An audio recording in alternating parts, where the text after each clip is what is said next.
E eu creio que ele é importante para nós no dia de hoje.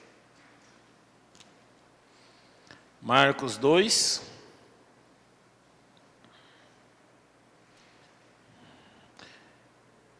Eu vou ler apenas os versos 3 e 4. Vocês podem ficar assentados, mas ouçam com atenção. Vieram ter com ele conduzindo um paralítico trazido por 4.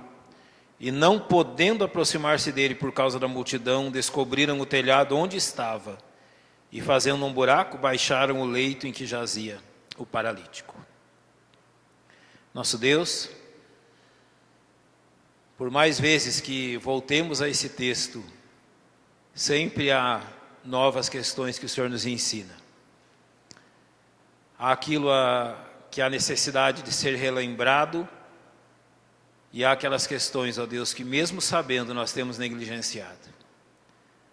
Que Teu Espírito Santo complete a obra em nosso coração, nos instruindo a partir desse texto que temos lido. É o que nós te pedimos em nome de Cristo, o nome precioso do Senhor Jesus. Amém. Esse ano 2017 vai ser diferente, não é? Para nós, como igreja. E é por essa razão a palavra de hoje. Eu lembro que a primeira vez que eu citei desse texto para os irmãos, deve ter sido na conferência de 2012 ou 2013, eu não lembro agora, missionária. Mas foi uma conferência que nós falamos sobre segurarmos as cordas, vocês lembram? Que tinha umas cordas todas, eu acho que era 2013 mesmo. Então aí vai fazer 4 anos, quase 4 anos. E aquela conferência com aquele enfeite das cordas, nos reflete muito para aquilo que em 2017 nós vamos precisar fazer juntos. Que é segurar as cordas desta igreja juntos, confiados no poder do Senhor. Essa é a nossa necessidade. Então, naquela conferência, lembro bem, nós falamos sobre segurar as cordas para que aqueles missionários que estão naqueles quadros lá ao fundo prosseguissem pregando o Evangelho nos mais longínquos lugares. Hoje, nós falamos de segurar as cordas para que esta igreja permaneça pregando o Evangelho e estabelecendo outras igrejas nos mais longínquos lugares. Esta é a missão. Olhando para esse texto e olhando para a nossa circunstância nesse 2017, eu quero relembrar algumas coisas e dizer outras, a fim de que sejamos encorajados no Senhor a não fraquejarmos diante do trabalho que temos diante de nós. Se você diz assim, 2017 será difícil, eu não sei, 2017 será fácil, também não sei. A única coisa que eu sei é que a Bíblia diz, basta cada dia o seu próprio mal. Então ele diz assim, não fique preocupado com 2 dias ao mesmo tempo. Minha preocupação é hoje. Amanhã eu nem sei se todos nós vamos estar nesse mundo. Jesus pode voltar essa noite ainda. Ou algum de nós partir chamado pelo Senhor para a glória. Então eu me preocupo com hoje. Hoje é a preocupação bíblica. Como será o ano, ou se existirá esse ano, apenas o nosso Deus sabe. Mas, como bons filhos do Senhor, remindo o tempo, porque os dias são maus, eu creio que nós devemos ter um norte. E esse texto nos dá um norte claro a respeito do trabalho do Templo Batista Maranata de Goiânia nesse ano. Partindo do verso 3, que diz, e vieram ter com ele, conduzindo um paralítico trazido por 4 pessoas, 4 homens. É o irmão Ari que está no hospital agora carregando macas, não é? Você pode perguntar para o irmão Ari se é fácil carregar uma maca. No exército eu também carreguei uma maca. E a infeliz marca é que eu deixei cair o doente. Era um doente de mentira, certo? Era uma simulação. Mas infelizmente a maca resbalou, era 2 apenas, segurando, de madrugada. Ele estava fazendo o papel de um refém que nós fomos salvar, e eu deixei o companheiro cair na estrada. Esses 4 aqui não fizeram isso. Eles formaram uma equipe. E se você já carregou uma maca, carregar um doente sozinho é muito difícil. Porque ele não faz força. Ele solta o corpo e é muito complicado. Carregar uma pessoa de 2 ainda é difícil. De 3 é pior, acredite. De 3 é mais difícil. Mas de 4 pessoas ajudando é perfeito. Porque daí você reparte o peso de uma forma que todos tranquilamente podem, com as suas forças, realizar aquela obra. Então, aqueles homens nos ensinaram através disso que o trabalho do Senhor sempre é feito em equipe. E nessa equipe não há um mais importante do que o outro. São uma equipe onde os 4 têm a mesma oportunidade, a mesma necessidade de realizarem com força aquilo que foi feito ou aquilo que foi estabelecido e colocado diante deles. Por que esse exemplo? Porque, irmãos, quando nós olhamos para o trabalho do Senhor Jesus, nem mesmo Jesus trabalhou sozinho. Lembram-se? Observe Marcos capítulo 3, versos 13 e 14. Subiu ao monte e chamou para si os que ele quis, e vieram a ele. E nomeou 12 para que estivessem com ele, e os mandasse a pregar. Olha, sinceramente, se Jesus tivesse realizado aquela obra sozinho, tinha dado muito mais fruto. Não tinha? Tinha. Mas ele não fez isso. E ele não fez isso ensinando para nós um princípio na obra de Deus. Se nem o Filho de Deus trabalhou sozinho, quem somos nós para tentarmos fazer isso? Se nem Jesus fez isso. E notem que, após isso, o capítulo 6 registra que o Senhor os enviou de 2 a 2. E mesmo quando foram enviados para missões específicas, foram em equipe, não foram sozinhos. Por isso, o que o texto nos ensina é que o trabalho do Senhor é sim um trabalho realizado em equipe.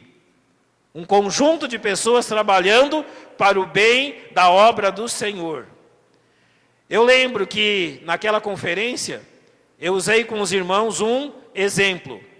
E o exemplo era da seguinte forma: a receita do fracasso e a receita do sucesso. Vocês lembram? Alguém lembra da receita?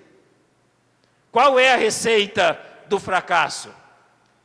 Ela passa por 3 níveis, ou 3 questões. Pelo pastor, pela liderança e pela congregação. Qual é a receita do fracasso de um trabalho? Olhando para o pastor, é quando ele quer fazer tudo sozinho. Daí ele vai fracassar. Ninguém consegue. É impossível. O grande fracasso do pastor é quando ele procura fazer o trabalho sozinho.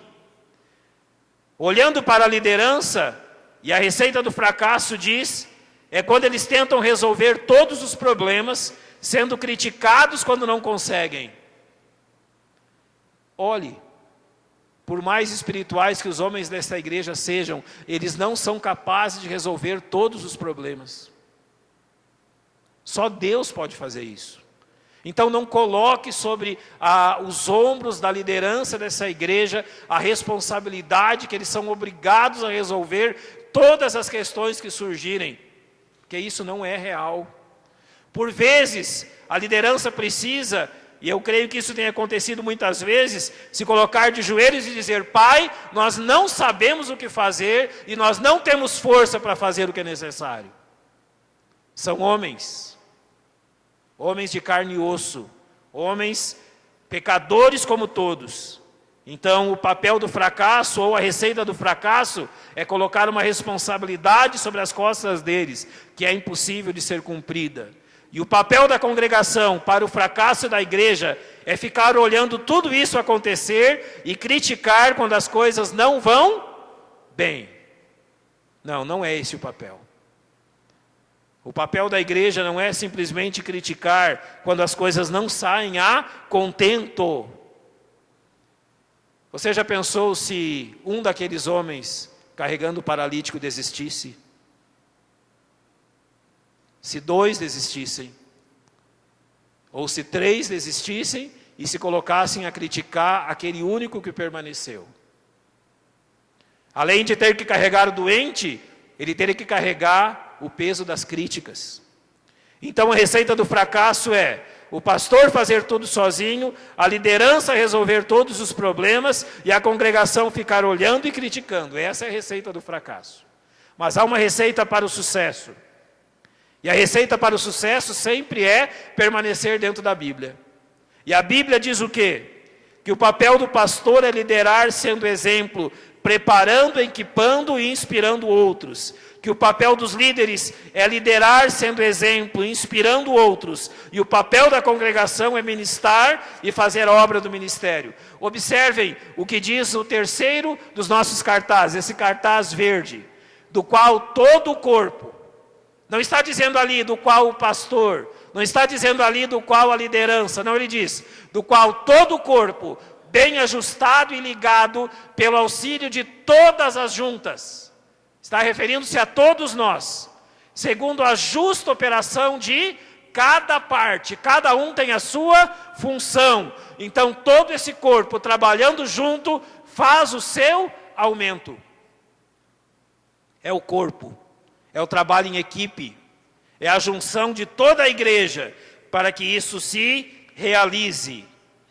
Eu lembro bem que eu usei com os irmãos um exemplo que eu já usei em outras igrejas também, e que nos leva a pensar muito claramente sobre o nosso papel pessoal nessa questão. Eu perguntei aquela vez aos irmãos se alguém aqui já havia andado num navio, não num caiquinho, esses aí do rio, aqueles navios que andam no mar, não é? A gente já viu na televisão, não é? Passa seguido essas questões. E eu lembro os irmãos que tem 2 tipos de pessoas naqueles navios. Quem são os 2 tipos? Os passageiros e os tripulantes. Os passageiros estão ali fazendo o quê? Você pode dizer nada, alguns estão fazendo nada realmente.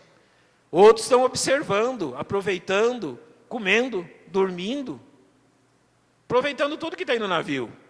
Mas enquanto eles estão lá no bem bom, tem uma equipe de tripulantes que faz o quê?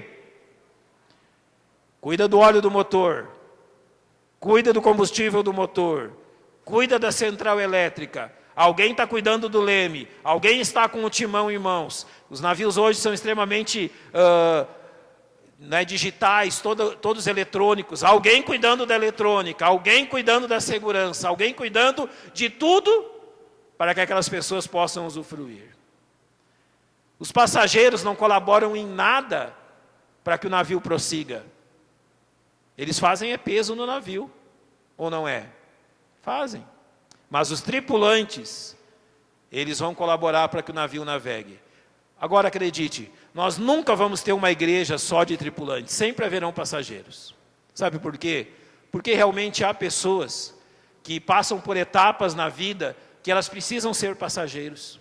Precisam ser cuidadas, não é o tempo de ajudar, mas o tempo de ser ajudadas. Então, olha, não entenda que eu estou dizendo a você que é um pecado ser um passageiro do navio.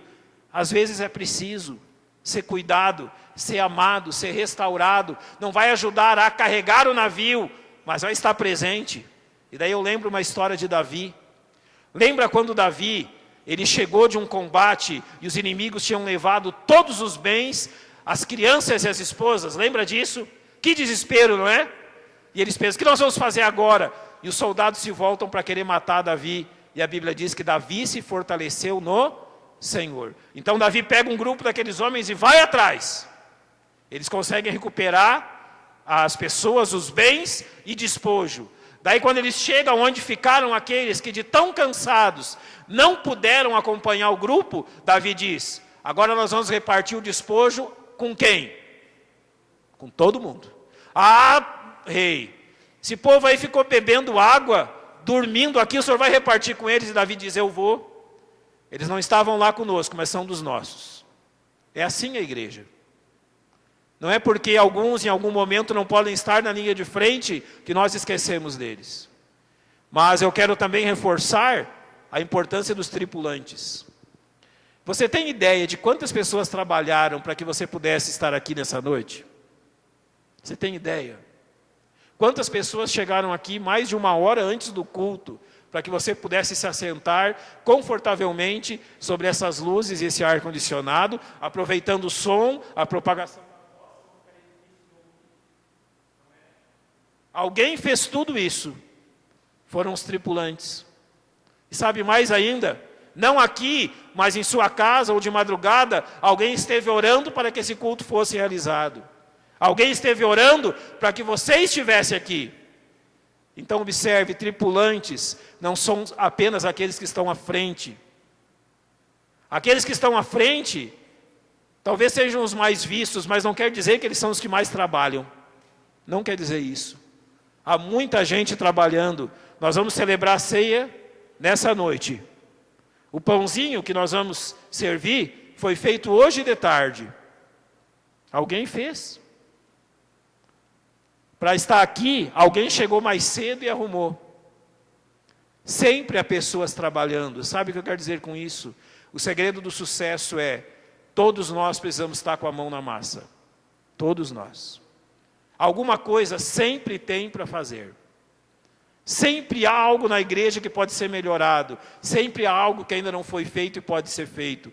Quando nós falamos de sermos frutíferos, nós temos os grupos de visitação, o Ministério Tribos de Israel, o Ministério com homens e mulheres, irmãos de negócio, o evangelismo pessoal. Você acha que não tem trabalho nessa igreja? Tem, e tem muito.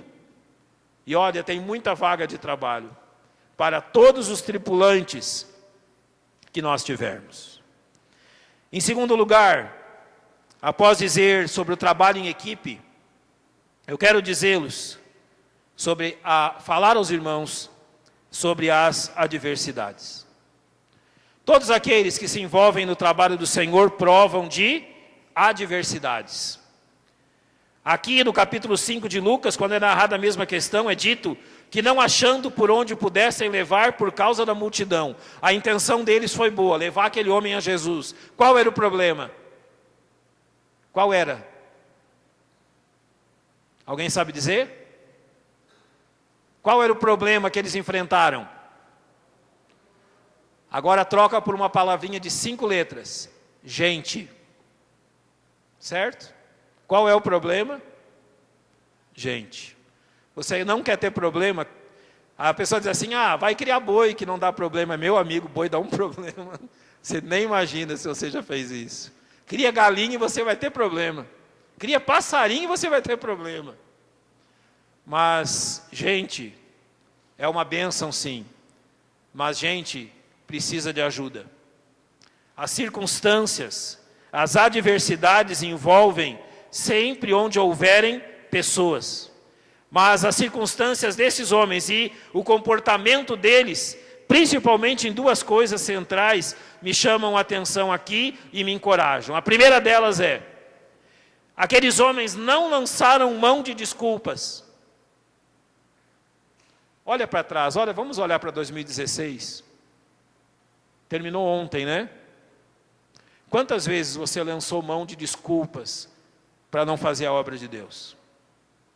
Quantas vezes você lançou mão de desculpas para não vir à casa de Deus? Algumas lícitas, verdadeiramente.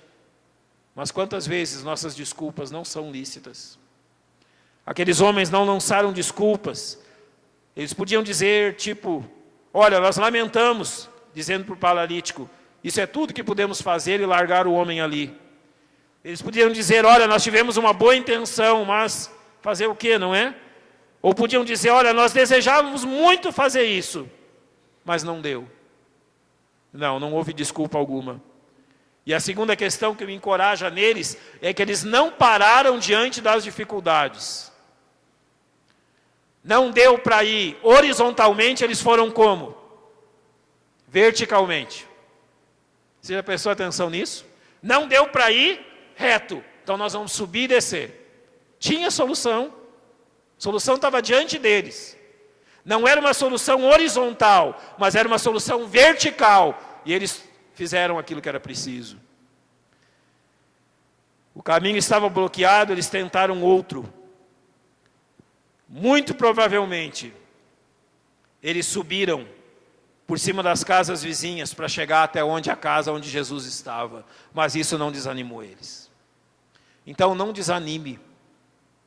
Não desanime diante das circunstâncias. Não desanime diante das adversidades. Jesus não nos chamou a servi-lo quando tudo estiver bem. Ele nos chamou a servi-lo todos os dias, em todo momento. Ainda dentro desse contexto, é importante observar que essa atitude de serviço levou eles a pagar um preço que é o preço de todos aqueles que apoiam a obra do Senhor. E não achando por onde pudessem levar por causa da multidão. Qual foi o primeiro preço que eles pagaram? A Bíblia diz no verso 4 que eles descobriram o telhado onde estava e fazendo um buraco, baixaram o leito em que jazia o paralítico. Você já pensou nisso? Você consegue imaginar a cena? Vou fazer só uma pergunta para você. Quem era o pregador da noite naquela casa? Jesus. Você já pensou você interromper a mensagem do Senhor Jesus? Você já pensou o que eles fizeram? O Senhor Jesus ensinando e eles interromperam. O pregador dos pregadores e eles interrompem. O que você acha que o povo lá embaixo falou? Sempre tem os bagunceiros, né? Sempre tem os encrenqueiros. Sempre tem aqueles que querem aparecer. Mas eles não se preocuparam com isso. Eles pagaram o preço da crítica e eles pagaram o preço de serem mal vistos. Por quê? A operação não foi silenciosa nem discreta. Sabe o que aconteceu? Sabe por porque a casa estava cheia e mesmo assim eles conseguiram descer o paralítico? Porque conforme eles abriam o telhado, e o telhado era feito de barro, de pequenos caules de árvores e de folhas. Conforme eles remexiam, a terra começou a cair. E conforme a terra caiu, o povo foi abrindo. Imagina o povo reclamando, Jesus pregando, a terra caindo, o povo reclamando e eles descendo o paralítico. Olha a situação. Não foi todo mundo que achou graça, não foi todo mundo que gostou. Não foi todo mundo que entendeu o objetivo deles. Teve muita gente que olhou com cara feia para eles. Em terceiro lugar, eles pagaram o preço das despesas que geraram, porque alguém teve que consertar o telhado que eles haviam desmanchado. Sempre tem um preço na obra de Deus. Sempre tem um preço em servir ao Senhor. A grande questão é se nós estamos dispostos a pagar esse preço ou não. Se nós estamos dispostos a fazer isso ou não. Vou contar uma história para você, você não precisa ter pena de mim, não. Né? Foi ótimo passar por aquele tempo. Eu lembro quando eu saí do meu trabalho, do meu emprego, para ir para o seminário, o primeiro campo que nós tomamos, a Keila estava grávida da Laís. Laís nasceu 1 mês e meio depois que nós chegamos no campo, era lá no norte, na divisa do Pará com Mato Grosso, lá em cima. Se você acha Goiânia quente, você não foi lá no Médio Araguaia ainda. Vai lá que você vai ver o que é calor, o que é quente. Eu lembro quando nós fomos lá, nós fomos visitar a missão, lá em São Paulo, a sede era lá. E a gente conversou de tudo do trabalho. Só de um assunto que a gente não conversou. Só um. Qual que você acha que foi? Meu pai diria assim, é o faz-me rir, né? Ou seja, e daí? Quanto que vai ser para a gente viver lá? A gente resolveu não fazer essa pergunta. E não fizemos. Fomos para o campo sem fazer essa pergunta. Quando a gente estava lá, o tesoureiro liga e avisa. Quanto que era? Eu lembro daquela época, eram 2,5 salários, mas o salário não estava valorizado como hoje, ele era bem menos que hoje, não é? E eu lembro que é quando a Laís nasceu. E daí eu falei assim, alguns irmãos perguntaram, e daí pastor, vai dar certo, vai dar tudo bem? Eu disse, vai, com certeza vai. Tanto vai como deu, tudo certo. Eu lembro de alguns familiares que, primeira vez que eu fui no sul, eles perguntaram sobre isso. E eu disse para eles quanto. Daí eles perguntaram, você deixou o seu trabalho para ir lá, para ganhar isso? Eu disse, deixei, porque eu não fui lá para ganhar. Não foi para ganhar. Não isso que você está imaginando, mas para ganhar outra muito melhor coisa que eu não ganharia em nenhum outro lugar do mundo. Ou seja, não há preço para servir na obra de Deus que seja maior do que aquilo que Deus nos dá. Não há. Sempre que nós nos dedicarmos a servir a Deus, Deus vai nos dar muito mais do que aquilo que nós deixamos para trás. E eu não estou falando financeiramente. Lembra daquela promessa de irmãos, irmãs e casas? Lembra? Aquela promessa se cumpre dia após dia. Sempre. Todos os dias. Então não há preço para servir a Deus. O que há é a nossa disposição. Sempre. Para nós terminarmos, há algo aqui nesse texto, no verso 4, que enche de encorajamento o nosso coração. Observe o capítulo 2, verso 4. E não podendo aproximar-se dele por causa da multidão, descobriram o telhado onde estava, e fazendo um buraco, baixaram o leito em que jazia o paralítico. E Jesus, vendo a fé deles.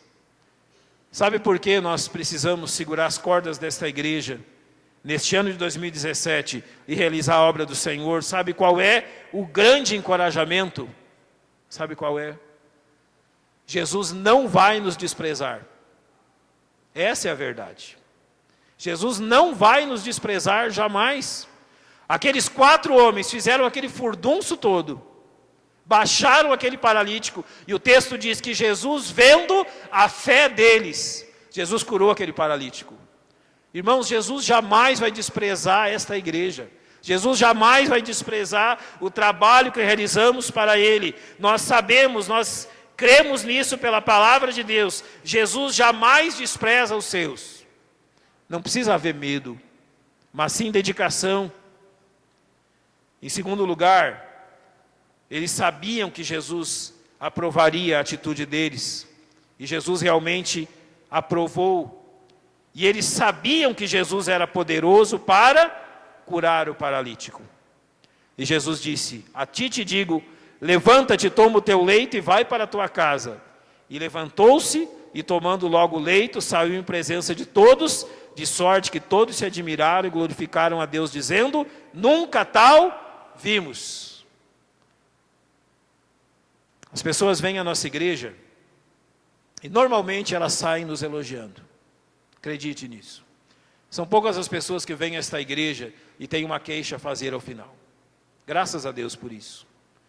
Mas o que realmente elas têm que sair daqui dizendo é que elas perceberam em nós o amor por Deus e viram nesta igreja Deus agindo, salvando almas, abençoando, fortalecendo e, como já vimos tantas vezes, até mesmo curando aquilo que a medicina diz que é impossível.